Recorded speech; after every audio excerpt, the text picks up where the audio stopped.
I would like to call the school board meeting for Tuesday, March 7th, 2023 for the Des Moines Public Schools to order. Ms. Rios, would you please take the roll? Ms. Alonso Diaz. Here. Ms. Bradley. Here. Ms. Caldwell Johnson. Here. Ms. Knox. Here. Ms. Martirana. Here. Ms. Norris. Here. Ms. Sawyer. Here. We have quorum. Thank you. Before we move to our first business item this evening, I'd like to read a short statement on behalf of our friends at East High School. 1 year ago today, a drive-by shooting on the edge of East High School campus left one former student dead and 2 students injured. In the days and weeks that followed, Scarlet Strong became words that people in the community and across the state rallied around to show their support and care for the students and staff at East High. For the better part of the last year, the East High and Des Moines Public Schools communities have worked hard to prepare to move beyond this tragedy with a deep and profound understanding of the resilience and strength that is indeed Scarlet Nation. And this week, March 6th through 10th, we are celebrating Scarlet Strong Week at East High. Yesterday, more than 130 students were honored with Scarlet Strong Awards in recognition of their dedication to East High School and passion for living their life for the service of humanity. Tonight, from 4:30 to 7, the school will host an East Side Community Night with events including a community art project, SEL, mental health sessions, and community resource fair, as well as an orchestra concert. Tomorrow, 8th graders from Hyatt and Hoyt Middle Schools will join the East High Choir in concert. And on Thursday, students and staff will participate in a day of service with activities ranging from making bags for the school's food pantry to cleaning and beautifying the campus. This week will conclude with a student-staff basketball game and recognition of the school's Unified Champions basketball team. East High has existed in one place or another in the Des Moines community for nearly 162 years. To be clear, no single event defines a school, but what defines East High is the people who make up the school community and the experiences, both good and bad, from which they learn and grow. I am proud of the work that everyone at East has done, the teachers, the students, and the staff. They have done to support one another following this tragic year's event. Sadly, gun violence continues to impact neighborhoods, communities, and schools here at home and across the nation. I dream that a day will come when no school ever has to mark such an anniversary. But until that day arrives, I am thrilled to be celebrating the strength, resilience, and spirit of not only East High, but Des Moines Public Schools. Thank you. All right, we'll move to our first item of business, which is approval of the agenda. May I have a motion and a second to approve the agenda? Norris, motion to approve. Alonso, second. We have a motion from Norris and a second from Alonso to approve the agenda. Board members, please cast your vote. Motion carries 7-0. The next item on our agenda is the public forum, followed by the consent and regular agenda items. We provide speakers at the forum an opportunity to address the board for up to 3 minutes regarding items that are not on the board agenda. We also allow any person the opportunity to speak for up to 5 minutes following the presentation of an agenda item. If anyone wishes to speak during any portion of the business meeting, please email rosa.rios@dmschools.org.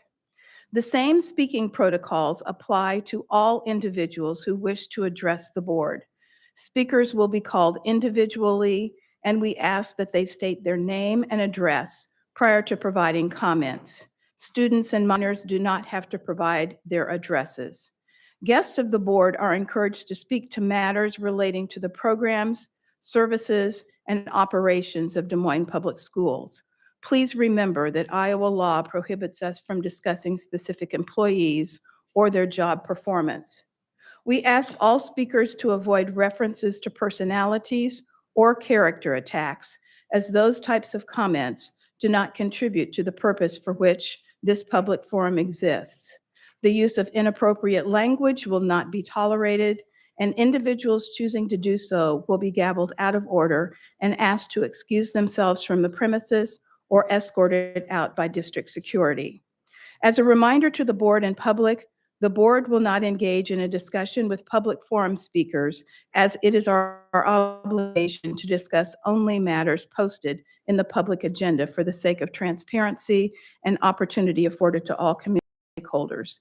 Matters requiring attention will receive appropriate staff and/or board follow-up at a time after the meeting. Thank you for your participation. We appreciate your feedback and your input. Ms. Rio, do we have any speakers for the public forum? We do. I'd like to call up first RJ Miller.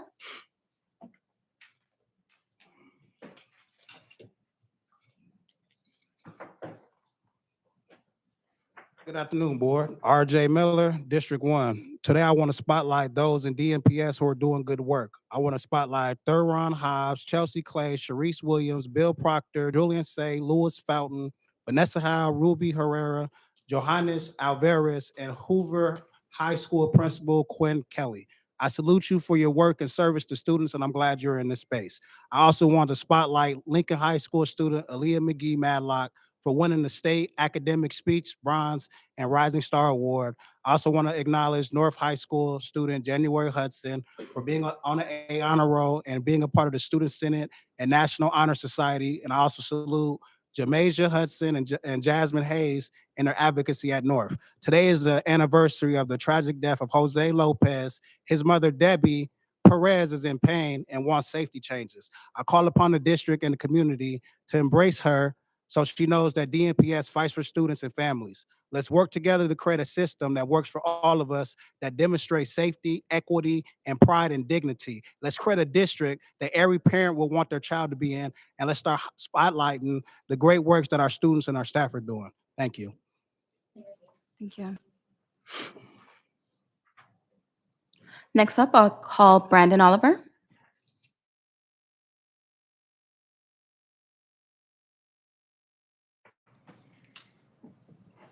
Hi, my name is Brandon Oliver. I live at 1400 Walnut Street, Des Moines, Iowa, 50309. I'm just going to talk on some things that I've witnessed the past couple weeks.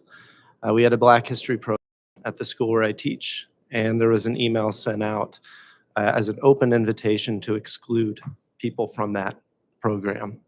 And the very next week, we spread the message of inclusivity, and I feel that that just did not align with itself. When a colleague suggested that the email could have said, "This is what will happen at the program. Contact me if you have any questions." The response from the individual who sent the email was, "I don't have to have those conversations. I don't need to hear their racism." I had a student vaping in class last week, a giant cloud around their head. I saw it come out of their mouth. I contacted the people who I feel should have supported that student in that moment. The student was searched, no vape was found, and they were returned to class. No support was given. And I am a mandatory reporter. So to know that students can vape in the classroom, even if the teacher sees it, nothing will happen. I saw a picture of 6 principals last week, and I just want to say it's very telling seeing all their pictures side by side, where we prioritize our hiring. Yesterday, a Black female student assaulted an adult white male in the school building. We went on internal lockdown and police were called. Today, 2 students fought, no internal lockdown, no police were called. So I just see a big difference in when an adult white male gets hit and assaulted, the level of protection that's provided compared to students when they are hit by each other today. That was just 2 weeks.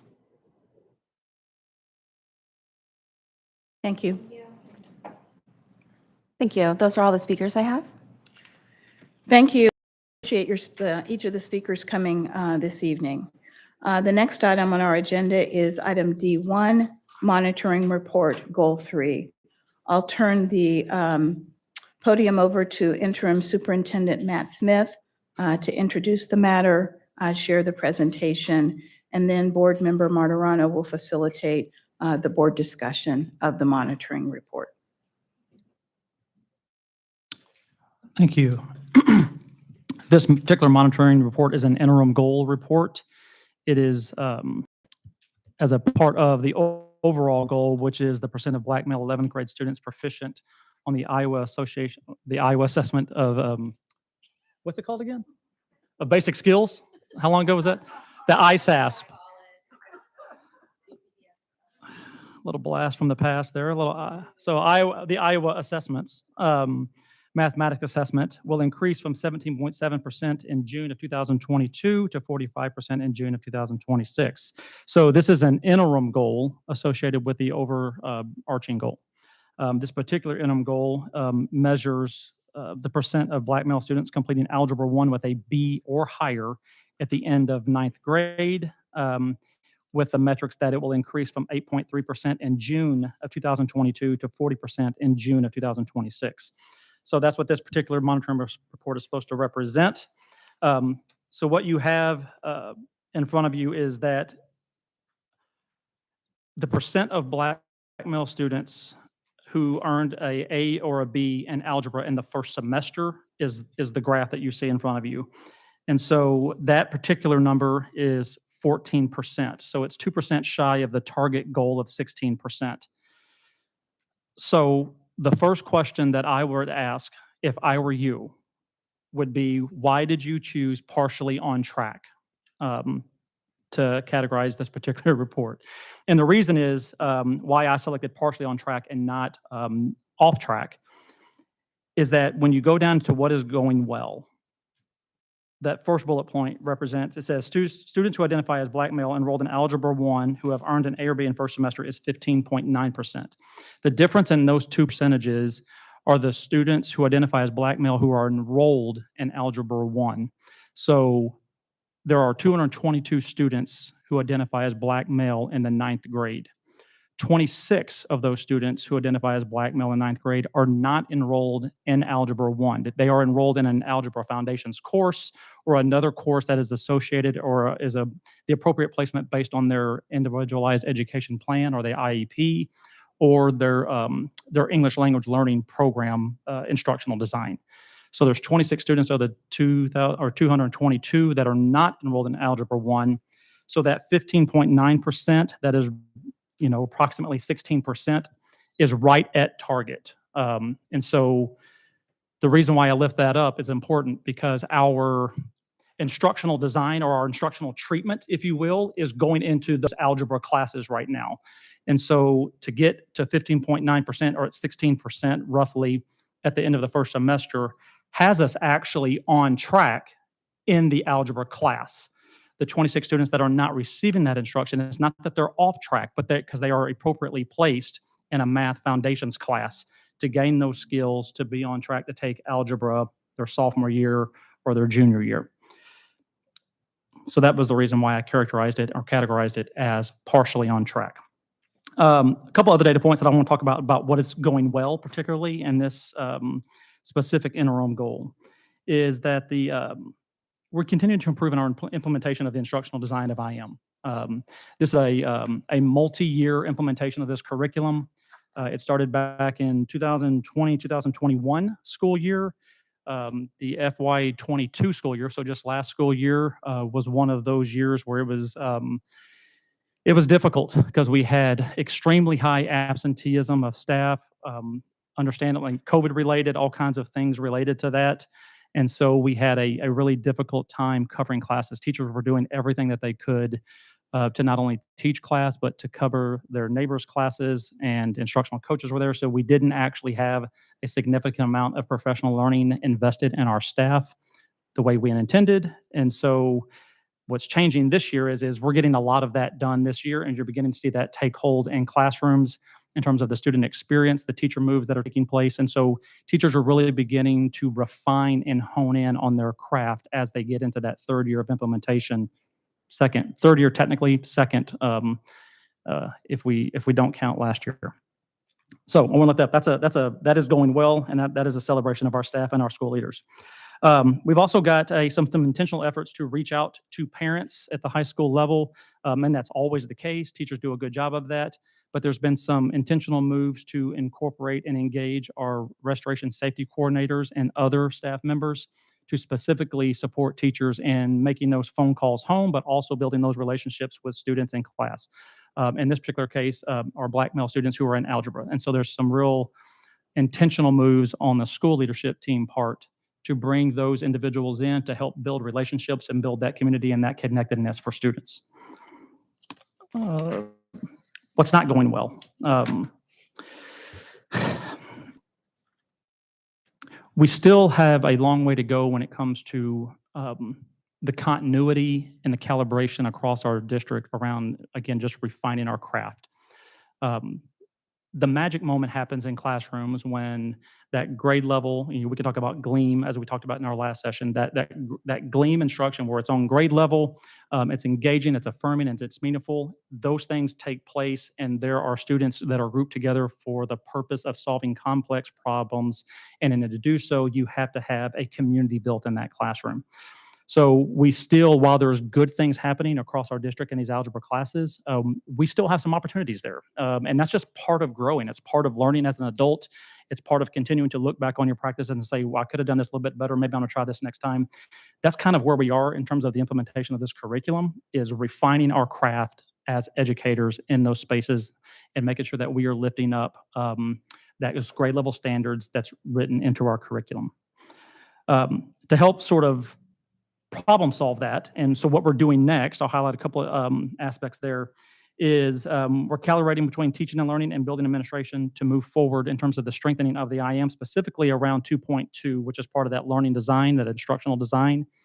And what that means is that we are bringing together two different components. We're bringing together teachers and administrators around those check-ins on how is the effect of my teacher moves impacting the student learning experience in the moment. And so oftentimes after a lesson, that's when we reflect on what took place, what went well, what did not, and we're getting better about moving forward with what's happening in the moment of the classroom so that I can make an adjustment in the lesson, build a scaffold to make sure that I bring students up to grade level in those moments. Learning gaps don't happen at the end of the school year. They happen in the daily moments of teaching and learning. And so we're getting better and better about closing those daily gaps and making sure the students have those skills wherever they are on grade level in that classroom. But that's going to continue to take time, continuing to practice your craft and stay committed and stay curious as an instructional leader and as a teacher around what I can do differently to continue to pull students into an engaging classroom. The other aspect of that is engaging in empathy interviews with teachers and leaders and students. Again, this is about asking the questions of what's working and what's not for you, and getting very topic specific. What about this topic worked for you or didn't work for you, so that we can make adjustments to our own curriculum, so that we can build those skills in the second semester, so that we continue to see some growth and success for students here in the second semester and then moving into the summer months. That's an opportunity for us. The reason why I want to say that these are areas of real opportunity for us now in second semester is the data point that's not necessarily articulated on your report is the number of students who identify as Black male in Algebra 1 who have a C, and that's 50 students across our district. So again, there's 222 total Black male students. Of those 222, 26, again, were not enrolled in algebra. So of those 196, 50 of those students earned a C. So if you look at, they're right there. And so we're doing some very specific conversations with these students around what can we do differently to engage those missed opportunities from instruction that we didn't take advantage of, to get you those skills and that knowledge to build out those foundational skills in math towards the end of the semester, so that you can go from a C to an A. Because again, that's what it would take for these students to be in that A-B range, is that C, because it's a cumulative end of year interim goal. So at the end of the year, we need students that have a C to have an A at that point in time. So that's part of our intentional efforts moving forward because we know who those 50 students are, and we're targeting our conversations with those students and with those families. And again, looking at our own practices around how can we be better in those classroom spaces. I'll stop there and open it up for questions. All right. Thank you for that explanation. Board members, this will begin our monitoring of interim goal 3C. Just a reminder that our monitoring process is a way for us to better understand the reality around this goal and really understand the reality around our policy as it's been codified in our goals. We would like to start first looking at past questions to better understand the who, what, why types of questions and understand kind of what has happened, what got us to the reality that we're in right now. And then we will transition into those how questions, those future focused questions to understand where we are headed. Just a reminder for the community, monitoring of our goals is something that we strive to spend at least 50% of our time on. And the reason why we strive to spend 50% of our time on our monitoring our goals is due to our desire and our commitment to being student outcomes focused and really making sure that our focus is on students and our focus is on improving student outcomes, in this case, our Black males and their achievement in algebra. So I open it up to my board colleagues for those past focused questions, who, what, why questions. Miss Maria? Thank you. I'm wondering about the 50 students with a C that you mentioned, Matt. What does the strategy look like to assist them in reaching that A? Yeah, two things specifically. The first thing is it looks like asking those students questions about the topics that we taught in first semester. And so what about that experience during those topics was a bigger to your learning, and what enhanced, what enabled your learning in those specific topic areas, so that we can begin to drill down on very unique skill specific areas that we can focus in on in terms of building those skills in the second semester. So if we know if there's a theme of those skills that were not developed in the first semester in those topics based on how students respond to that survey and those conversations, then we can begin to build that in to their experience in the second semester. So the second aspect of that is closely tied, which is looking at our own data around those topic scores and looking at those specific learning targets around where students did not achieve mastery, if you will, or proficiency in those very specific learning targets. Because every topic is full of learning targets that we hit specifically each days throughout the unit. And so we're looking to get really, really granular around what learning targets specifically do we need to actually scaffold back in and recycle back in second semester, because students are going to need those skills in order to go from that C to that A. Thank you. Thank you for being the first. If it's okay, can I just clarify the math? Duana and I did the math together, and I think we just want to make sure that we got it right. 222 total. Correct. Subtract 26 because they're not enrolled. And then within that number, 31 have A's and B's, 50 have C's, and then the balance, which would be 113, have D's and F's. 115? Okay, good. So are we generally tracking on that? That's correct. Okay, so that was. I have 31 got A's and B's, 50 got C's, 115 got D's and F's, and 26 non-enrolled. Not enrolled in algebra, correct? Correct. Yes. So, But maybe Yeah. involved in something that's putting them on a pathway to Right. taking. yeah, so if we look at A's and B's of the students enrolled, that number is 31. If we add the 50 to that, that number now becomes 81. So 42%, roughly.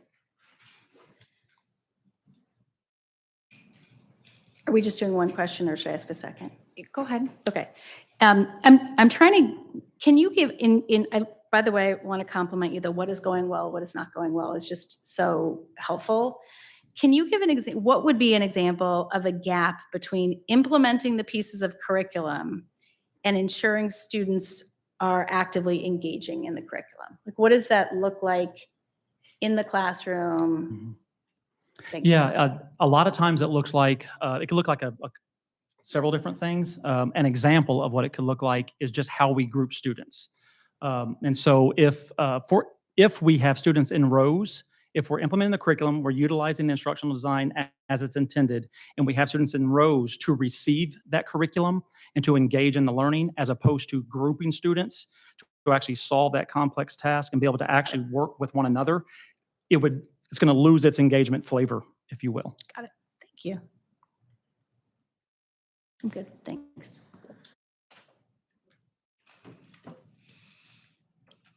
Terry?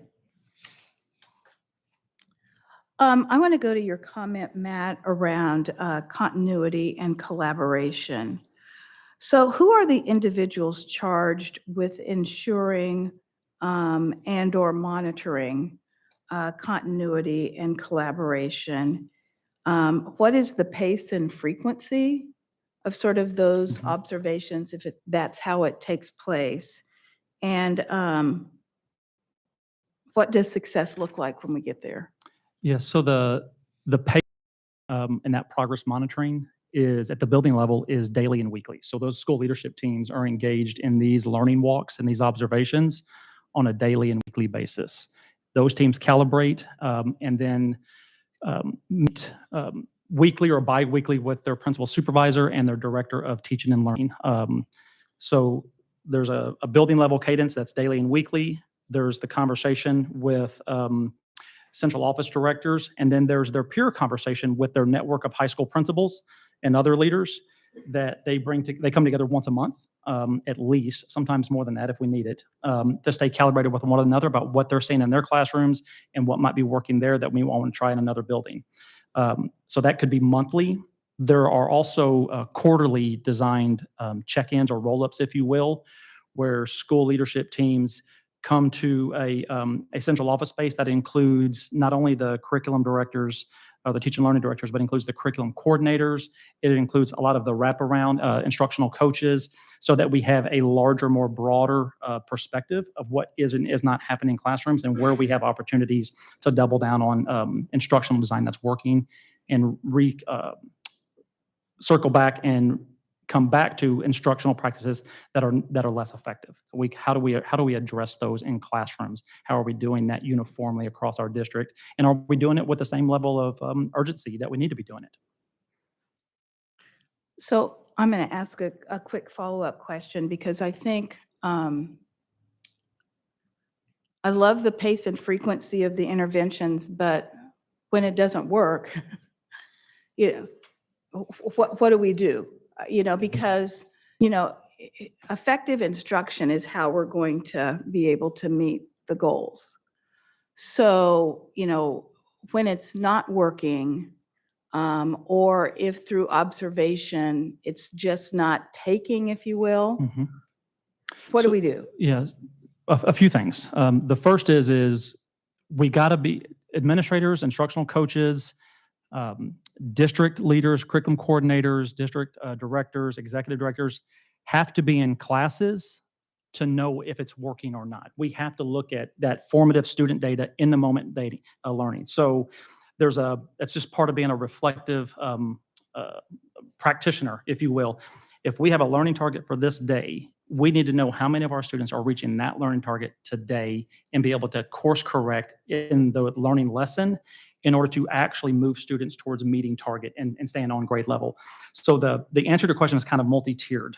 is what do we do is, number one, we continue to pour into teachers to give them time and space to recognize in their planning when they actually might predict students are going to have difficulty with a particular skill or a task, so that they are planning for the instructional adjustment that they're going to make or the scaffold that they're going to implement. I say that sort of simplistic at this table. That's not easy to do, right? Planning that far ahead and making sure that you are predictive of where students might struggle based on where you know they are in their current learning progression. You got to have time to be able to do that. So part of what do we do is we give teachers time to plan and have that predictive conversation about where students might be in their learning progression the next day, so that they know that they're going to actually incorporate an intentional scaffold or an instructional adjustment so that they address that gap in skills in that moment. So that's the first layer, if you will. That's ideal state. The second layer is in order to be in classrooms and know whether or not it's working, is you have to be able there to provide that feedback to staff. This is what I saw. This is the teacher moves that I saw. This has worked really, really well. This is what could use some adjustments. And here are some, and here's the evidence I have of that. Here were the students that were actually engaged in the learning. Here were the actual notes that they were taking. This was the answers that they provided. Or here's the formative assessment that you used. And this is how I know it either was effective or not. So having that time for that feedback to those staff members is critical. It's coaching. It's why we have instructional coaches in our buildings. It's why we expect and require school leaders to be in classrooms providing that instructional feedback to staff, so you can have it in the moment. The third tier I would offer at the building level are those teacher PLCs. And so we plan the lesson together. We talk about and predict where those instructional course adjustments might need to be, where we think students are going to excel, and what scaffolds we might want to add to this. And then after we teach the lesson, we come back to that PLC and we say, how did we do? What worked? What didn't? What did you do differently in your classroom? So they share those learnings with one another as peers. That's the third layer of changing instruction in the moment or the very next day in order to make sure that we are closing those daily gaps of learning target skills. Thank you. And finding a rhythm in that in school, that's the money. That's where the magic is.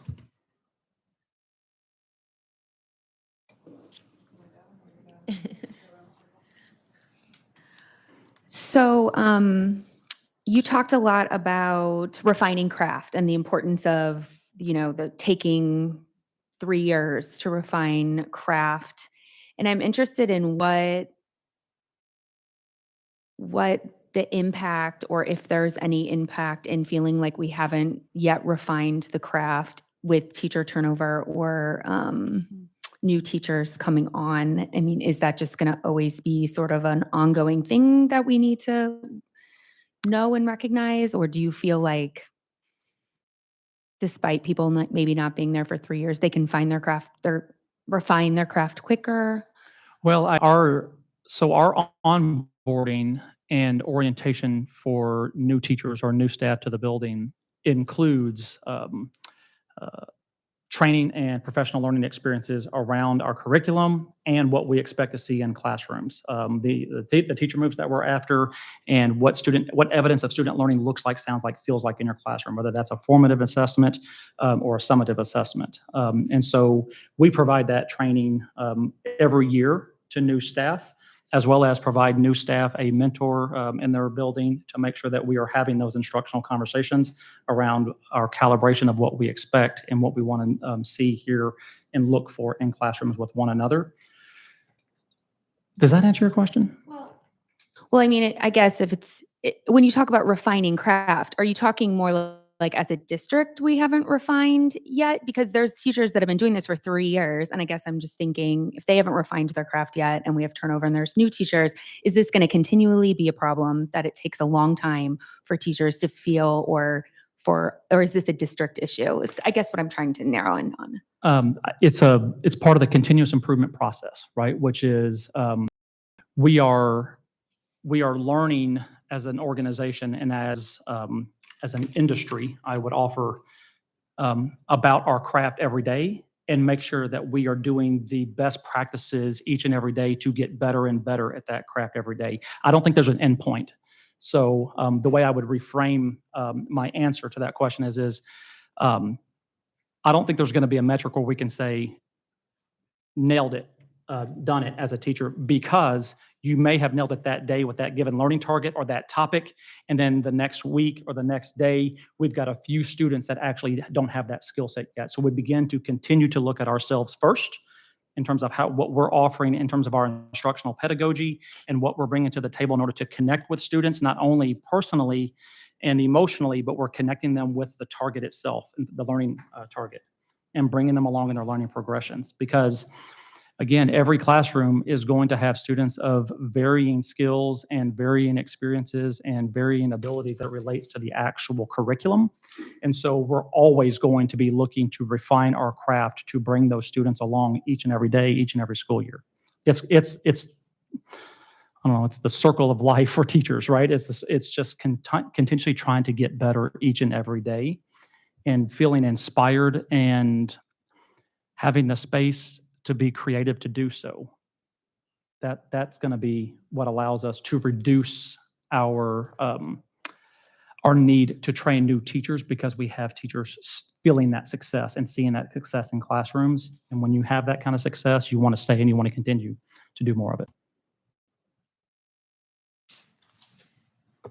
So I want to understand a little bit more about the students that we're talking about. So we did the math, 16% roughly on target, 25% are almost there, but 59% are not. Correct. So we've got some work to do. So who are those kids that are struggling? Who's struggling the most? I'm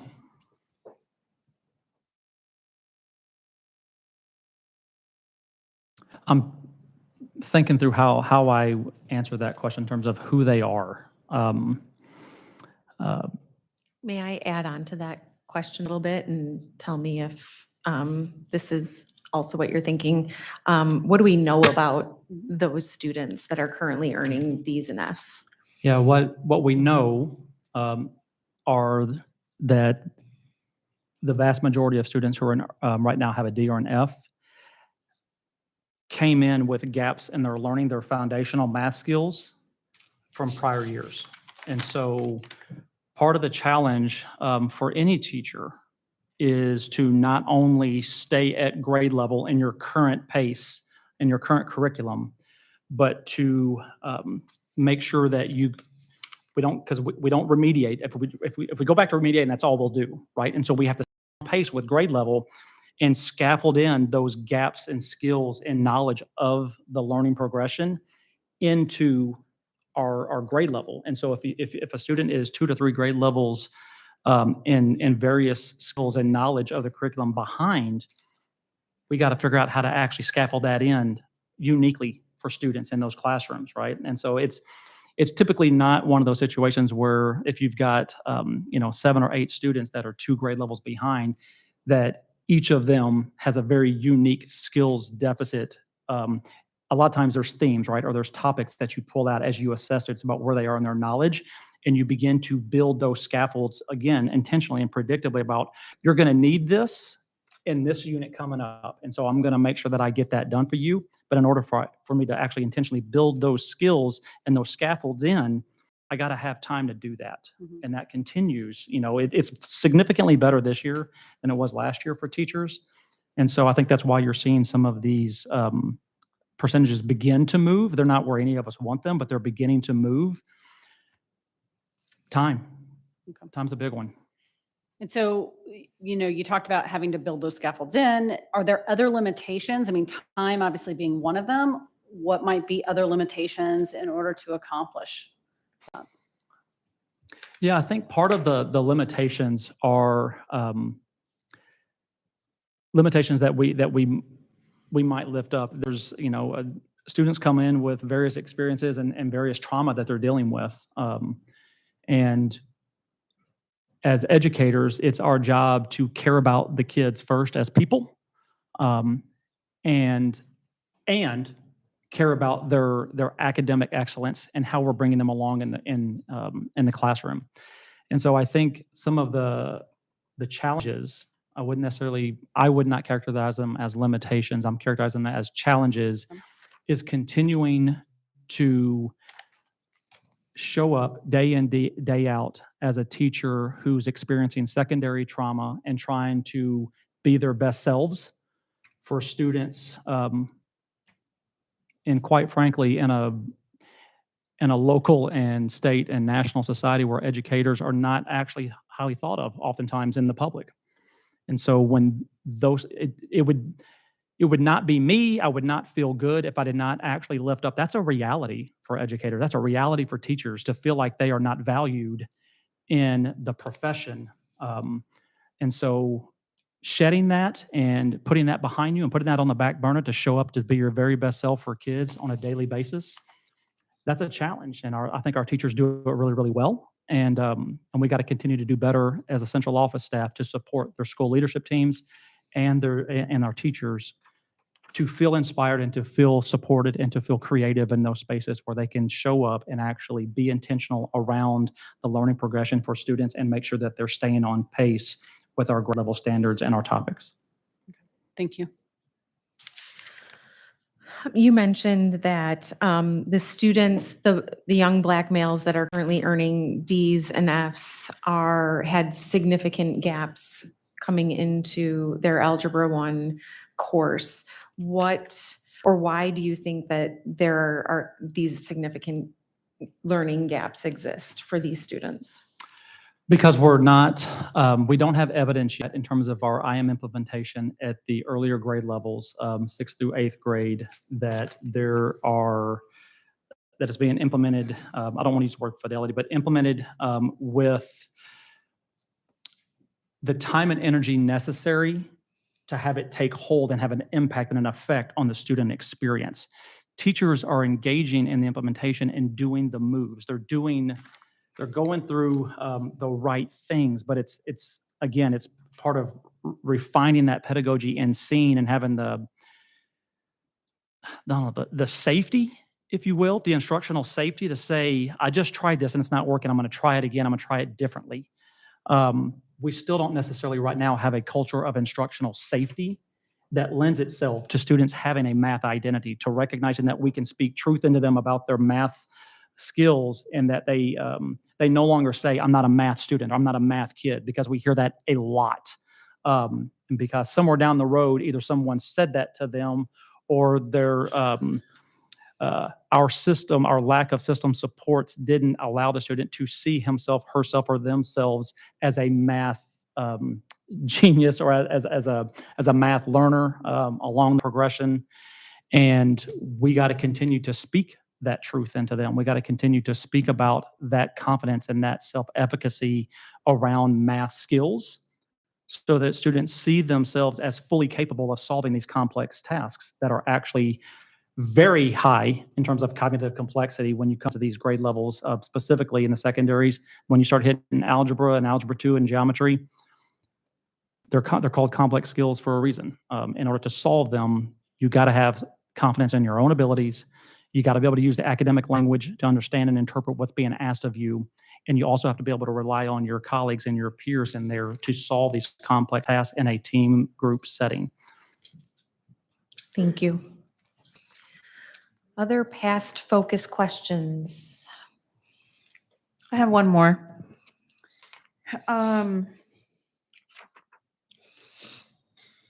So you referred to intentional moves, and you mentioned that as part of what is going well. Specifically, you listed proactive phone contact to parents. What was the approach with parents that makes you believe that that went well? And the reason I ask this is because when I read proactive phone contact to parents, it makes me think of a phone call placed, informing them. If I read proactive phone call contact with parents, that means engaging with parents.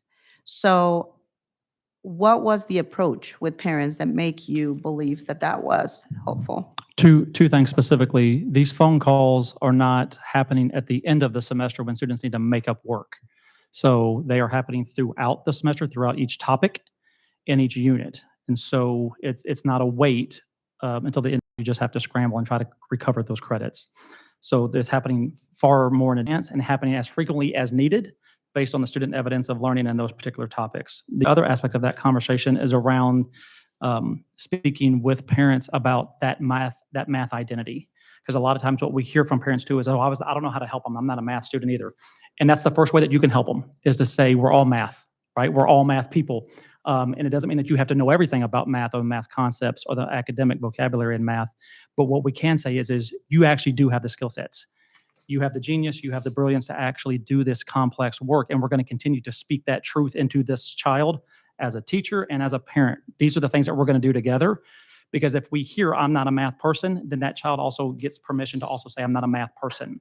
And then we've lowered that self-confidence, we lowered that self-efficacy, and then we have to build that back up each and every day so that students will even attempt a very complex task. So what evidence do you have in interacting with parents that that interaction was effective? Speaking with building administrators and those staff around the interactions they're having with parents, looking at their phone call logs around the frequency that they're making these calls, and the students themselves speaking about it. You know, you called home to tell my mom or tell my dad or to tell my guardian that this happened in class today.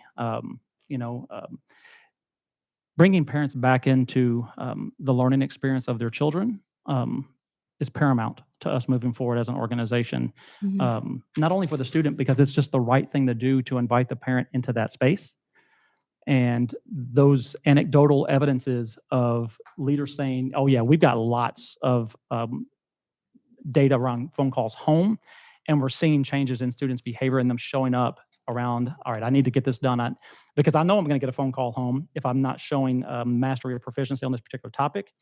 And this is going to continue to come my way, and they're going to continue to engage my family in this conversation so that one of us or both of us are going to continue to speak truth and motivate that child to know that he or she or they can do this work. They're fully capable. What does that look like when we think of and speak of the 50 students with a C? What It- does that look like moving forward? Similar, very similar. Yeah. And it's the next progression, right? If we got a D or an F, number one, we got to know why, because not every student has a D or an F for the same reasons. It could have been attendance. It could have been just lack of understanding of the foundational concepts that were taught in the first semester. There could be a number of different reasons. And so there's not one blanket answer about what it looks like. The model of what it looks like of engaging families and engaging with families, that's the same. The topic that we discussed and the reasons why and the root cause, that's going to be unique to every student based on their situation and what's happening. And lastly, who is responsible for initiating that contact with families and assuring engagement? It depends on how the school has it set up. It could be the actual classroom teacher. It might be the restoration safety coordinator, the person that has that relationship with that student and that family. It could be a combination of the two. Could be a counselor. So it depends on the student and it depends on the school of how they've got that model designed. Thank you. Thank you. Thank you. Okay. Matt, I think we may have discussed this before, but I just wanted to be reminded of it. Is there any group that's not in this data? I know we're identifying those as Black male, but if you just identify as being African, would you be included in this data as well? Or is there anyone that's another group that maybe should be in this data that's not? This is based on the student families' own identification of how they, Okay. yes.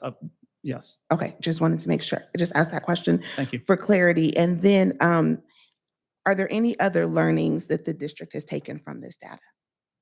Besides, I know you've mentioned some things, but is there anything additional that any other extra learnings? I think, yes, there are. And what we're still exploring is our system of supports from central office and what that looks like. And so I think the learning is that where might we prioritize our time and our skills and our knowledge to accelerate these results and to be more efficient in our service to schools? I mean, that's the fundamental essence of any central office person, is to serve schools. That's why we show up. And so we have to continue to do some examination and reflection on whether or not our system of service is actually moving the needle for families and for staff members and for school leaders specifically. So I think part of our learning right now is perhaps there's some central office systems at work right now that are not actually positively impacting these results, and we need to look at shifting those system of supports.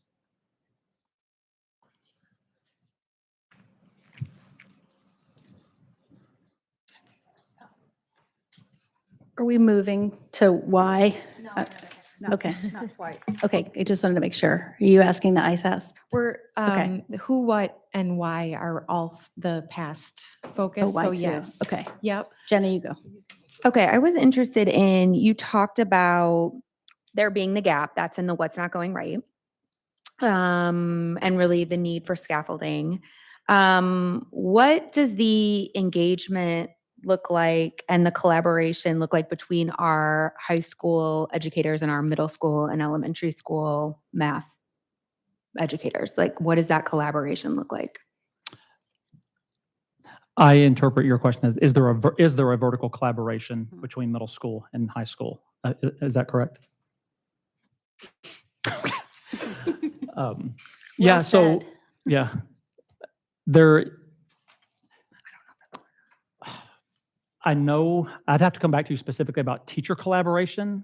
There's collaboration amongst the network support team at central office in terms of curriculum coordinators, our math curriculum coordinator at the middle school level and at the high school level. That collaboration is both formal and informal. I mean, they office together. So there's always that conversation around looking at our results and building a vertical plan that brings 6th grade, 7th grade, 8th grade into that 9th grade progression. And so I would have to come back to you on a specific answer on how do teachers get around the same table vertically together. They get around the same table horizontally daily. Right, yeah, yeah. Is it even Okay. that? Maybe, because I'm wondering if we're on the same wavelength.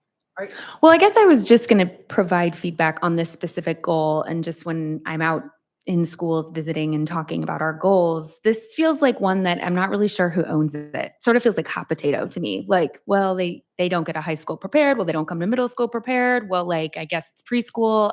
It sort of always feels like, and I think that's what you see, right? Is that our students are not reaching high school prepared. And so I was just curious, as you talked about sort of the other levels, the importance of preparation, if there is some sort of collaboration that needs to be strengthened. That's where I was going. Please elaborate. I was holding that, my question was very similar to yours, but I was holding it for future because I was thinking that it might be more of a future question, but where is that connection between curriculum from K up through algebra that's preparing them to be prepared, to be ready to come into algebra and be successful. And, we already know, like you're saying, there are some of those, just lessons and things that kids are coming in with that they weren't there for whatever reason, something happened in that progression into algebra. So, and we know we're moving into IM curriculum, so maybe that's going to be something that will help us. But for me, it is, what is that progression so that we don't have so many kids that are coming into algebra 9th grade without those basic skills and knowledge. Yeah, and and you just answered it in the idea that progression looks like making sure that we've got grade level, engaging, affirming, meaningful instruction taking place pre-K on up. Like that's the progression. That's the vertical alignment when it comes to implementing and monitoring and holding high expectations for what that GLEAM classroom looks like, feels like, sounds like for students and for staff. And part of that GLEAM instruction is, which we talked about last time we were here together, is about teachers, again, having time for the planning and feeling safe to actually take those instructional risks in those classrooms and being able to know where they're going to, with predictive value, where they're going to need an adjustment, an instructional adjustment, or a scaffold in those moments. That's the ideal state. If we can get that built pre-K-12, these numbers will not look anything like this right now. That we will be, in the high percentages of students earning A's and B's in these really complex courses. Can I ask a follow-on question to that? So I appreciate sort of the building block nature of mathematics and really literacy, quite frankly. And I think what we're attempting to do is set high expectations for all of our students to really be able to excel beyond, high school and to do whatever it is they want to do. But sort of the counterbalance to setting those high expectations is the reality that we've just described. So I think my what question is, what is the means that we use to determine subject readiness? Because I think we want to set up students for success, not failure. So what is the means by which we determine a level of readiness which allows us to continue to set those high expectations while also recognize the reality of what you've described around sort of the notion of this building block or the foundational blocks or lack thereof? Yeah, the way I'm thinking to that question is two ways in terms of subject readiness. The first, my mind goes to there's state requirements, right? When we get to subject readiness, because once you get to that high school level specifically, you've got credit acquisition that you've got to begin to ascertain over your 4 years, right, with us. And so there is a pacing that comes with subject readiness that I think is sometimes in conflict. I'll use SRG as an example, and actually this very goal. Right now, this interim goal is specifically analyzing the percent of students who identify as Black male in 9th grade earning an A or B in the first semester. Standards reference grading says it's not when you learn it, it's do you learn it over the course of that school year. And so we've got still opportunities for students who actually didn't earn an A or a B that are going to actually have those opportunities to show and express and demonstrate mastery and proficiency of those very skills in semester 2. And if if a child moves from a D to a B, how my team and I have written this interim goal, they're still going to actually not show up as a part of the percentage that's subject ready. That's how I guess I'm answering that question right now. And so the team and I talked about this. This is, it's something that we're grappling with right now around recognizing that there are 50 students, to be exact, in terms of a C, that are right there in terms of just skills that they might need in order to actually earn that A or that B, that they're going to gain those opportunities, and those they're going to have those intentional teacher moves and leadership moves to give them those opportunities and those skills to earn that, but it may not show up at the end of the school year. We're confident that we're going to get that done for many of these students. But when they learn it, actually right now, as this interim goal is written, that I wrote, it's not going to take account for that. So I'm recognizing that. Mhm. And so the other aspect of that too, in terms of subject ready, is we're student, I also go specifically to students with IEPs, right? And that IEP team determining when a student is subject ready based on the skill sets that they're demonstrating or the proficiency rates. Same thing with students that are multilingual learners, and based on those team meetings and whether or not students, and their language acquisition proficiency and where they might be in some of these subject matter progressions.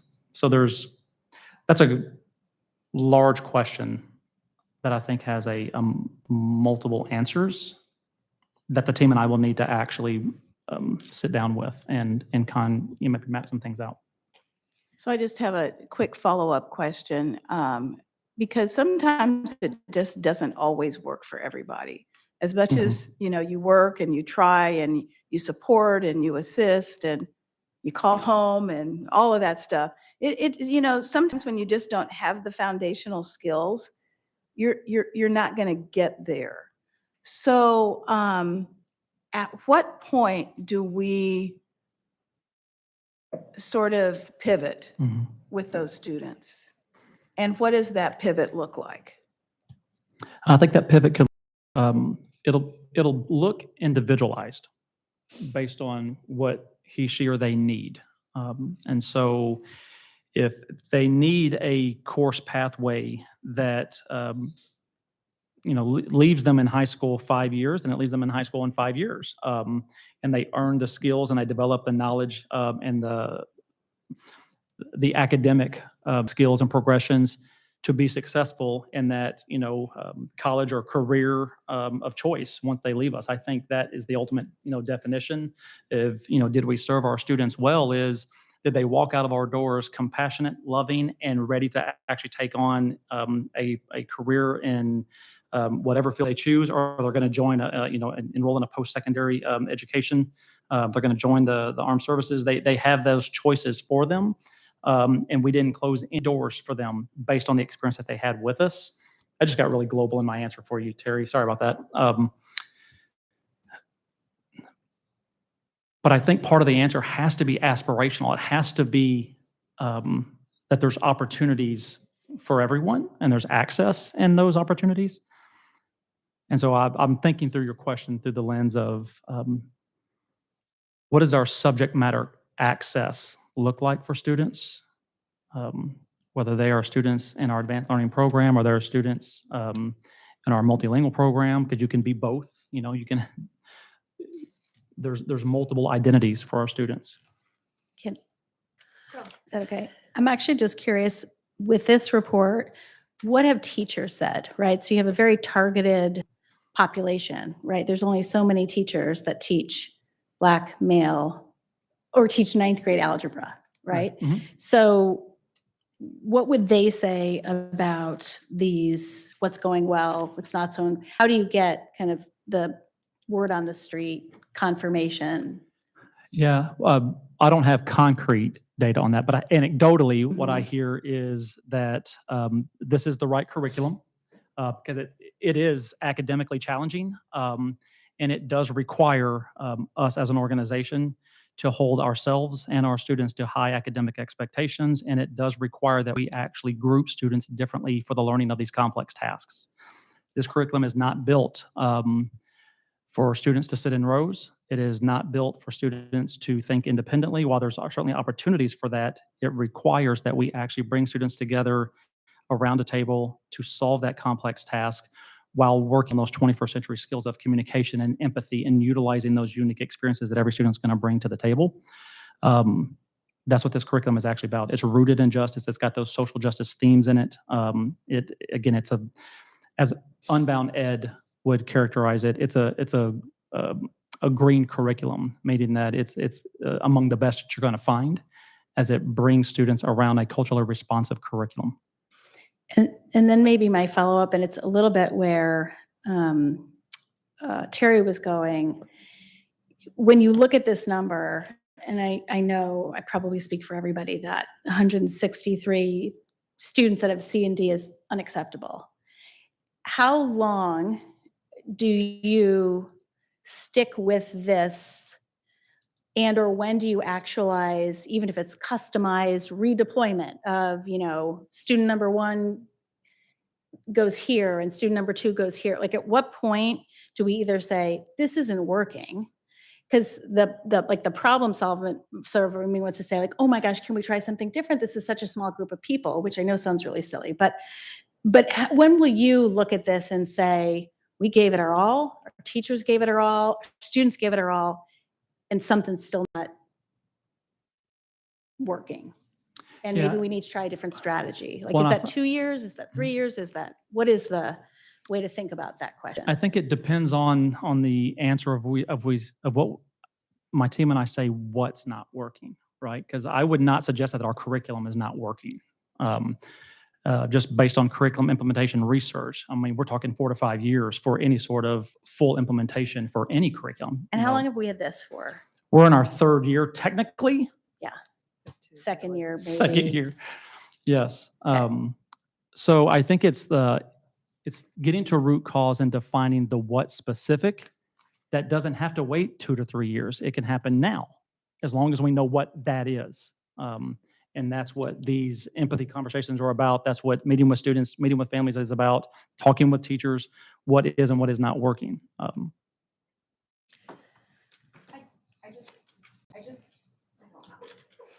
Is it there? Okay. I just want to ground that for a minute and just think, and I don't know if there's a question in here, but I want to say it, Terry, I was right behind you and you as well, Jackie, in this thought of that.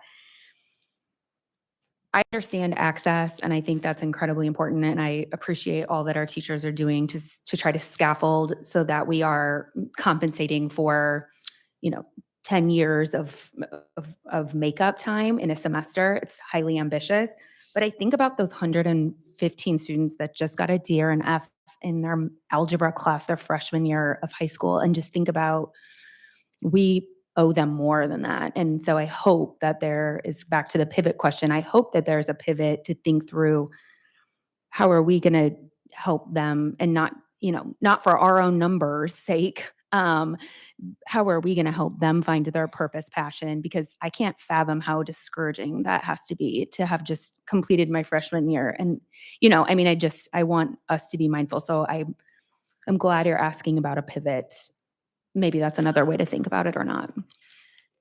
And I'm going to encourage all the board members to, when you're asking these questions, as I am doing them and facilitating this conversation, we don't want to be offering advice of next steps. We want to ground our questions in what's here in the report. So if you can frame those questions in what Matt has already identified as next steps, and inquire a little bit further. We have definitely transitioned kind of naturally into the future focused area, but as we continue with the future focus, let's ground the questions in what he has identified as those next steps for success for this population of our Black males. So navigating then to more future focused questions. Can I ask one more before we move on? And this is kind of living in the middle of both, about the interim goal, measure, rationale. And I am just interested in, our evidence shows that 47% of the students who completed Algebra 1 with a B or higher by the end of 9th grade were proficient on the ISAS mathematics during 11th grade. So 47%, is that a strong indicator, or do you feel like that's a strong indicator of success for students having proficiency? Or what other indicators might we be looking at? So as it relates to the rationale for this particular interim goal, that is a strong indicator for us being predictive of how students are going to actually perform on the actual goal, which is the Iowa assessment. Right.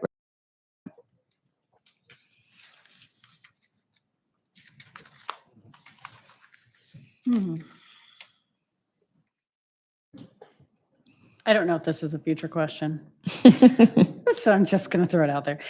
In the section where you have what are we going to do, next steps, and you talk about developing the plans for those students who are scoring at that C level to try, it's just a little bit to move them up. But you also talk about summer. And so can you help me understand, are these students going to take algebra again? Or is this just kind of like to build No, because those skills? Well, summer is that conversation started long ago around what are we going to do to actually address these topics and these target skills that we've not successful us up to this point. How are we going to incorporate them over the summer learning process? Again, thinking through that, we know that this particular interim goal is specific. It's got an end date. It's got but the teaching doesn't stop at the end of the semester. There's going to be opportunities for summer work as well. Again, for those foundational skills to go on to the next course to be ready. And so planning through that and making sure that we stay in that learning progression for students, that's important. So it's not related to the goal you turn on your mic? Yeah. Sorry, it was just not relating specifically to the goal, but rather for the future, for the children's future. Yeah, it's recognizing skill that set. regardless of whether or not students earn that A or B at the end of the year, I mean, that's obviously the interim goal. Right. We still have work to do in the summer to continue to fulfill those skills and make sure that we are teaching those skills that we didn't do, we weren't successful in during our school year. Okay, thank you. Matt, in the first budget presentation, you outlined investments in the goals. And the investment in goal 3 is not insignificant. If I'm reading this right, it's about like maybe a $2 million or $2.5 million increase.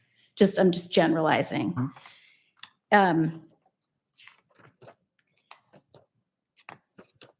How will fully funding this priority and/or not fully funding this board goal, what could be the impacts on achieving board goal 3? I think the answer to that question is in the 2021-2022 data set, where you see a drop in the percentage of students earning an A or B at the end of the school year, where it went from 17.2% to 8.3%, and recognizing that that school year was where we didn't actually engage in professional learning very little because of all the classes that teachers were covering and instructional coaches were doing the same thing. So we actually did engage in that GLEAM instruction, that professional learning, that training for teachers. We didn't have, teachers didn't have time to plan because they were covering each other's classes. I think that, so the impact of not investing in that goal 3 is going to be a significant dip in the percentage of students that are earning an A or B. And just to follow up, that really speaks to the professional learning and the staffing schedule changes. The curricular materials, since we already have IM, is this just more? It's And- manipulatives. Yeah, so utilizing those classroom-based manipulatives that students, again, it's moving beyond math being just about a concept and math being something that is tactile as well, so that we can actually utilize things in classrooms, consumables for students to actually engage with. Got it. And then the extended learning opportunities, this kind of goes a little bit to what you spoke about with summer. How would the $0.83 million accelerate or support this goal? It's more time on task. So that 8.3 that's represented in extended learning is both after school and summer learning opportunities for students. And so making sure that we continue to provide opportunities for students to circle back to those skills, to enhance the skills that they've actually developed and actually learn the skills that are deficient in those particular topics in those units. Thanks.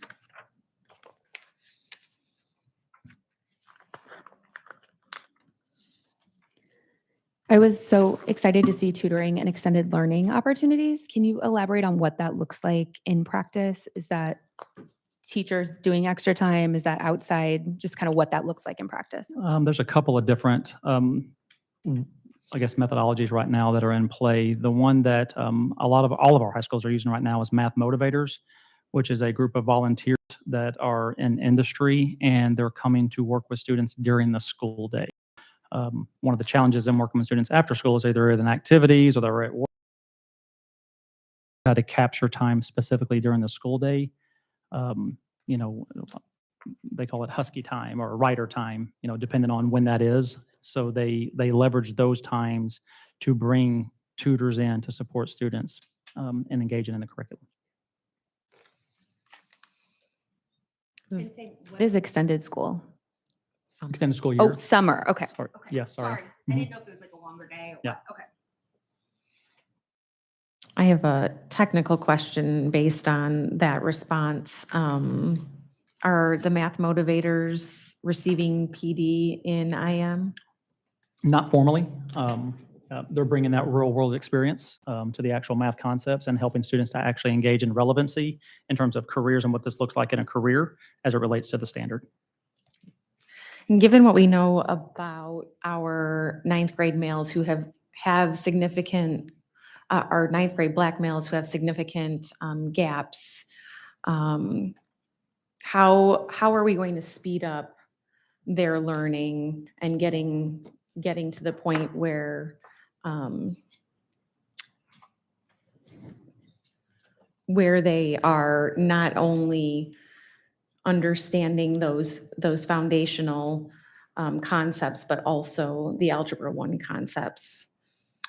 I think it lands in two predominant areas. One is time spent, whether that's after school, right, or whether that's during the school day in various moments where they can, again, have more time on those math concepts. But core instruction is really, that's the game changer for kids, and making sure that we don't slow down the classroom to a remediation pace. We stay pace at grade level, and we intentionally focus in on those scaffolds to bring students skills to that point in classroom so that they're meeting those grade level expectations during the lesson, during the school day. There's a lot of research around moving from remediation, which is what a lot of school districts used to do over the years. If a student doesn't have that second grade skill set in third, or we'll use in ninth grade algebra, their algebra skills are to sixth grade, then we put them in a sixth grade class in algebra. And what that does is set them up perpetually to fail in 10th grade and then 11th grade because they never get caught up. And so the research now is very, very clear around you maintain those grade level standards and you build those scaffolds into those grade levels, and you do that with intentionality. But to do that, you have to know where the students are in terms of their skills and where they're strong and where they have some deficits in skills.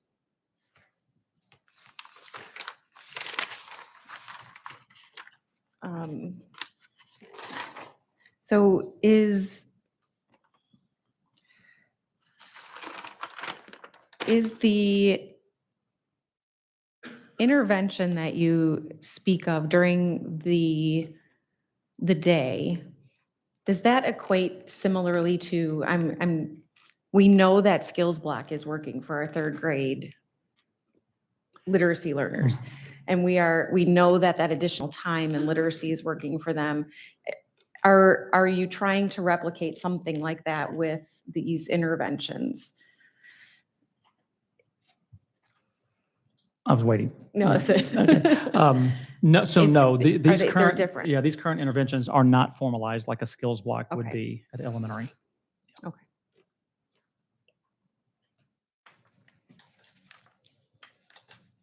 I just had a quick question that goes back to sort of the concept that we discussed around continuity and calibration. And you talked a lot about time to plan, the feedback loop and coaching and teacher PLCs. And oftentimes what we hear is there's not time to plan. You know, we're not always getting that constant feedback loop. We don't always have time for PLCs. How will we ensure that moving forward? Because I think we would all agree that when those foundational things aren't happening for teachers, our ability to actually move the needle for students won't happen. So how are we investing in that? How are we ensuring that that happens? And how are we measuring that? So at the high school level, the first step was to redesign the master schedule so that there are two plans for teachers, so that there's a PLC plan time and a personal plan time. That happened at the high school level this school year. That's happening for middle schools next school year, where there were increments of a 38-minute plan and a variance of probably 58 minutes plan. So there was a 20-minute variance depending on what school you were teaching at. So that has been adjusted so that there are two common plans at the middle school level for next year to make sure that we are carving out intentional time for teachers to be in those spaces, whether that's independent space for one plan and then their PLC time. That's the first one. The second one is continue to invest in the incentives for subs and for teachers where when they do need to cover a class, that we have an able body to do so that the teacher's not pulled from their PLC to go teach a class. So there's more investments to be made in those areas. that have quantifiable metrics for us to look at. How much are we paying for this, and what measurement are we getting out of that is a quantifiable metric. The qualitative metric is that we invest in time and energy to support staff so that they're there. We've got some amazing subs in our district, amazing. And none of them can replace the classroom teacher because the classroom teacher is there day in, day out, and they have the relationships with students. And so we've got to continue to invest in staff to know that they are supported so that they are showing up and not in a position where they have to cover colleagues. Again, they do it for one another because they care about one another and it's the right thing to do. We got to put in systems in place where that's no longer required of them. Thank you. Other future focused questions? Just one last one. You mentioned being able to see the student first. And you also mentioned deficits and skills and how those are important to know. How will you identify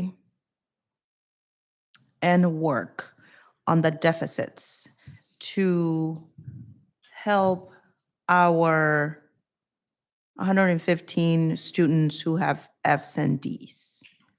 How will you identify and work strategically to help those students? That's at the classroom level, right? So knowing where students are academically in their learning progression and that specific topic is knowing which targets students demonstrated mastery of and proficiency in and which targets they did not. So at the teacher level, you got to know where each of your students are in their learning progression of those targets and have they shown and demonstrated mastery and proficiency of those targets. When we know those things, then we can actually build in interventions, whether that's an in the classroom intervention or an intervention after school or later on during the school day, to continue to hone in and reteach, teach differently those skills and that knowledge so that students have the opportunity to grasp that and then show mastery yet at a later date.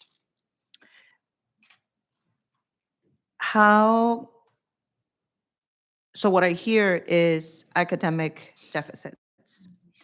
And there might be other factors that could be contributing to those deficits. How will you invest to get to know what those other factors are that are affecting that student or those students? Yeah, those school leadership teams and the PLCs that they have around every student that's on a board and recognizing that, all right, these students are showing indicators of either high attendance, absenteeism, or lots of behavior referrals. We need to actually intervene and get to know that child. So there are teams built at every school that look at unique individual children and their situations and get to know them and their families to offer the most optimal and appropriate support that we can to eliminate any of those challenges or barriers that are keeping students from actually showing up ready to learn, again, and engage in that grade level curriculum and instruction. And so there are school-based teams that focus specifically on removing those barriers and supporting students and families. Thank you. I have a monitoring question. Historically, I feel like when I've looked at the reports, it's either on track or not on track. Is this the first time that I guess I just want to express an opinion, if I'm allowed to, which is we didn't meet the target, we're not on track. And I don't want to say I'm incredibly appreciative for all of the hard work that everybody's doing, but I just wonder if we should call it a spade, and we're not on track. So I hear that. No, I asked that earlier. I didn't think that was allowed, but I defer to those who have studied SOFG more. But I thought you're either on or you're off. We have had partially on track in the past. Matt kind of described why he chose that. The 15.9 is very close to that 16.1 of being on track. We can confer with our coaches and see what the recommendation is moving forward. I But think we just need consistency. So we're either going to do it or we're not. 1%, half a percent. So I do agree that we have, in the past, reviewed reports, fully compliant, partially compliant, non-compliant. And I think we just have to decide if that is a path that we can concur with utilizing. So there, to your point, there's consistency in all of our monitoring, and we're not all over the place when, at the end of the year, we go back to evaluate overall where we ended up. So I'm perfectly fine with partially compliant. And I think typically when we have had instances where we have had partial compliance, it is because we literally are on the bubble. And there are indicators indicating that we're moving in the right direction. And there are clear pathways to getting us to the target. So I think as a board, we just have to determine if sort of those three layers of your compliance or measurement are the ones that we use, and we stay with those moving forward. Okay, so did we just decide, or we decided to talk about it and come up with a posture moving forward? I just want to know where we left this. Yeah, I think we have to determine as a board whether or not we use the 3 tiers or we only use 2, and partial is no longer in play. Thank you. what can the board do to help?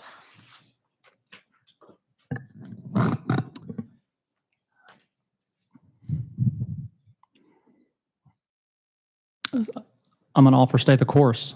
And we've talked about potential pivots, and I think that's definitely an appropriate conversation. I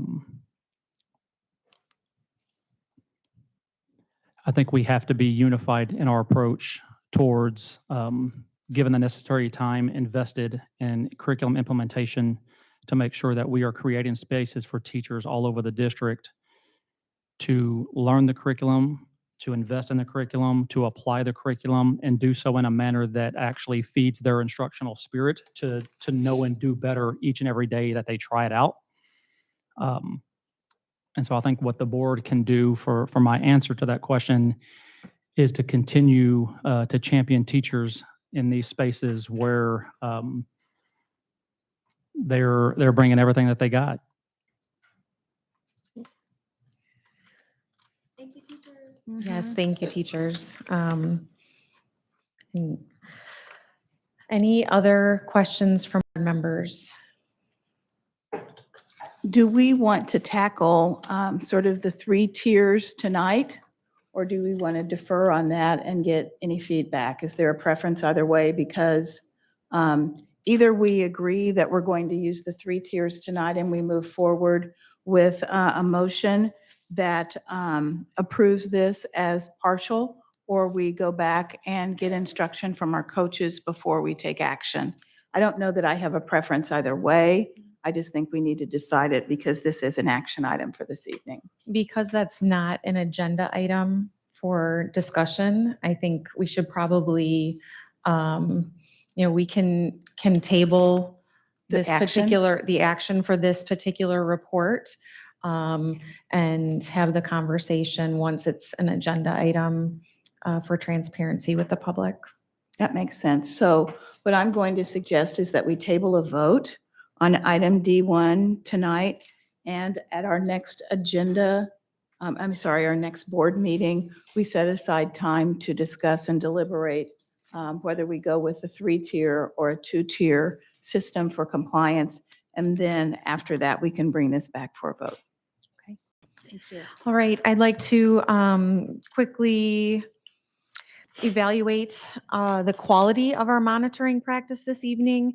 And we have the areas of preparation, data and opinions, questions and statements, past and future, progress monitoring, and project management. So I'm going to give give everyone some time to look over each of those areas and determine if you feel we were ineffective at monitoring, approaching effective monitoring, or highly effective monitoring on the rubric.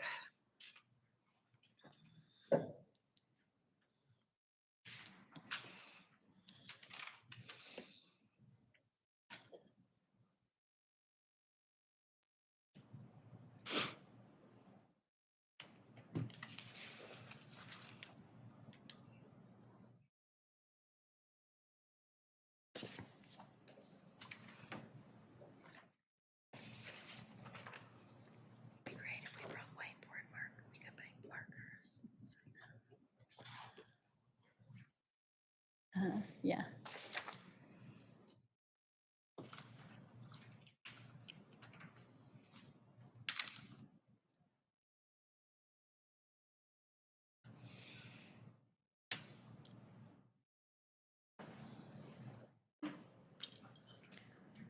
Does anyone need more time? I do. Okay, thank you.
Good.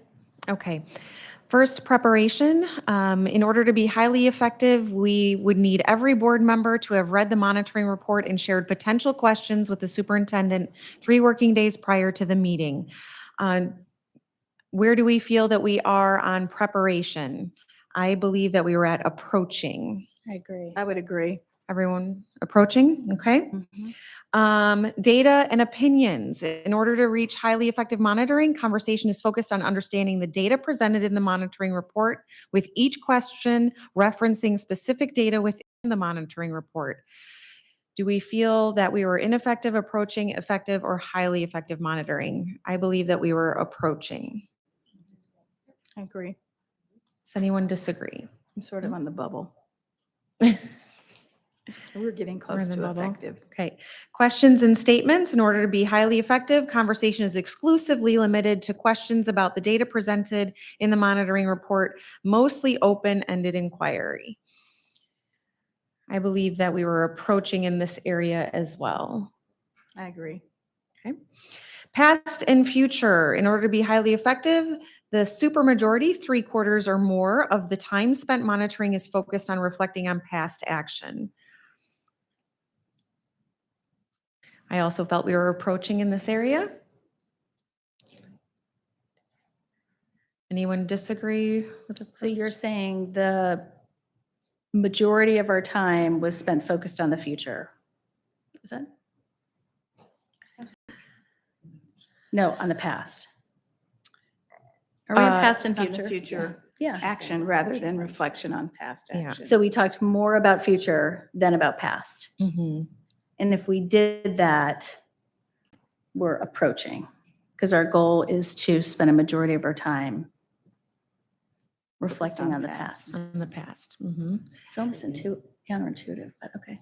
Because the goal is to understand the current reality based on what has occurred in the time Yep. of the report. Yep. Progress monitoring and project management. In order to be highly effective, conversation is exclusively focused on understanding performance specific to the monitoring report. Questions are about strategic issues. Where do we feel we're at with this one? I had approaching. Approaching as well. Okay, just to follow up with everyone, I will be asking Cindy to review our monitoring using a tool called Simbi. What that allows her to do is give us, she'll upload the recording of tonight's monitoring session, and she'll be giving us live feedback with timestamps of when we asked a question and identify if it was a technical, a tactical, or a strategic question. She'll give us feedback on whether or not it was past focused or future focused. So each of you will be receiving an invitation to Simbi using your district emails to receive some of that coaching as we continue to improve our monitoring skills and work out the muscle of monitoring. Is that something that Cindy will meet with us individually as well, or if we request that to go through our questioning, that we can do that at Yes. that time? Mhm. Thank you. All right. Thank you, everyone, for engaging in the monitoring of our interim goal 3C. Madam Chair, I turn it to you. Thanks for your facilitation. I believe the next facilitator on monitoring is Kelly, and then it will go to Dewana, but I will resend the schedule now that I have the updated monitoring calendar from the superintendent. Thanks again. Good conversation. We'll now move to the consent agenda. As a reminder to the board and public, the board will not engage in discussion or deliberation with the speaker regarding comments made to an agenda item. Discussion and deliberation will remain among board members at the board table, with speakers' comments informing the board's discussion, deliberation, and determination as deemed appropriate. Ms. Rios, do we have any speakers for the consent? No, we do not. Having no speakers, Ms. Sawyer, I believe you have the consent motion. I do. I move that the board approve the consent items in accordance with the recommended action for each item on the consent agenda, including bills previously authorized, certified, and approved for payment by the board secretary in the amount of $6,308,835.95. Is there a second? Martirano, second. We have a motion from Sawyer and a second from Martirano. Any discussion or questions on any of the consent items? Hearing none, please vote. The consent agenda is approved 7-0. The next item on our agenda is other items. First, F1, personnel recommendations. We have a receive, file, and action. I would ask the interim superintendent to please introduce the matter. I recommend the board receive, file, and approve the notice of the continuing teaching contracts for reasons stated in the notice. May I have a motion and a superintendent's recommendation on item F1? Motion to approve? Sawyer, second. We have a motion by Norris and a second by Sawyer. Any discussion or questions? Hearing none, please vote. Motion passes 7-0. We have a couple of informational items on our agenda tonight. First item is item G1, a district policy change recommendation. And the second is item G2, notice of award of competitive quotes. We'll now move to items of privilege. I don't know that I have anything in particular, except at 7:15, the Hoover Huskies will be tipping off at their state basketball game. Go Huskies. I know that they had a great fundraising opportunity so that any student who was interested in attending could have access to a ticket, and that went really well. So I know that they're going to pack the stands and hopefully come home with a victory tonight and move on to the next round. Phil promised me that he would text me periodically with updates, so I'll share those with the board. as we move to our budget work session. I have nothing else. Would defer to any board members that may have anything. Yes, Ms. Sawyer. Well, March is Social Work Month. Social workers get a whole month for celebration, but this week in particular is School Social Work Week. So thank you to our school social workers for all that you do for our kids on a daily basis. Awesome. Ms. Knox. Can you come back to me for Absolutely. Ms. Martirano. Yes, I would just like to invite the public to stay tuned for another budget work session, as well as give a bit of an update regarding the superintendent search. We met last week to review applications. We have scheduled a first round of interviews, and you can stay up to date on our website, dmschools.org/superintendent search. Thank you. I want to say thank you and just shout out our city council members. So twice in the past couple of months, they've shown great partnership. One with a wonderful preschool investment that was made thanks to Interim Smith's partnership. And then most recently investing in food pantries direct to Des Moines Public Schools. So just a really good example where the city and the school can work together, and want to say thank you. And so ask everybody else to say thank you to your city council members as well. Ms. Alonso Diaz. Same. Thank you to City of Des Moines. Great collaboration, DMPS. Very necessary. Thank you. Thank you. Thank you. Ms. Bradley. Thank you to Monroe Elementary for taking me around yesterday. I had two great student ambassadors who walked me through their building, and they were a pleasure to be with. And then I was also lucky to be at the clap out for the Hoover High School basketball team at the same time. So had a lot of fun at Monroe, and looking forward to visiting more buildings here very soon. Ms. Knox. I wanted to give a plug for the Des Moines Public Schools Foundation One Run that is going to be on September 23rd. So everyone mark your calendars right now. The One Run is such a special event. If you haven't been there, I think I said last year I was sort of a One Run skeptic, and then I went, and it's amazing. So I invite everyone to attend. It's highly inspirational and great to see our community out. We did move to a larger venue. We're going to be at Waterworks Park because we outgrew the Botanical Gardens area. So mark your calendar, September 23rd, to join us for the 4th annual One Run to benefit our schools. May I take one more item of privilege? Absolutely. As spring break approaches, I just want to thank all of our teachers and staff, and know what tough, incredible work you are doing. And please take time for yourself to rest and recoup as we gear up for ISASPs and the home stretch of the school year. We appreciate you, and so please enjoy your break, and thank you for all you do. Thank you. I'll turn it over to our interim superintendent. You guys covered it. Just want to send good vibes and good luck to Hoover High School, and definitely want to reach out to our city council and just say thank you again for this continued partnership. It's going to serve a lot of students, a lot of families. Thank you. Without objection, our meeting is adjourned. We will move into our work session on budget. 10 minutes. I was going to say 5. Take 5. Okay, so I totally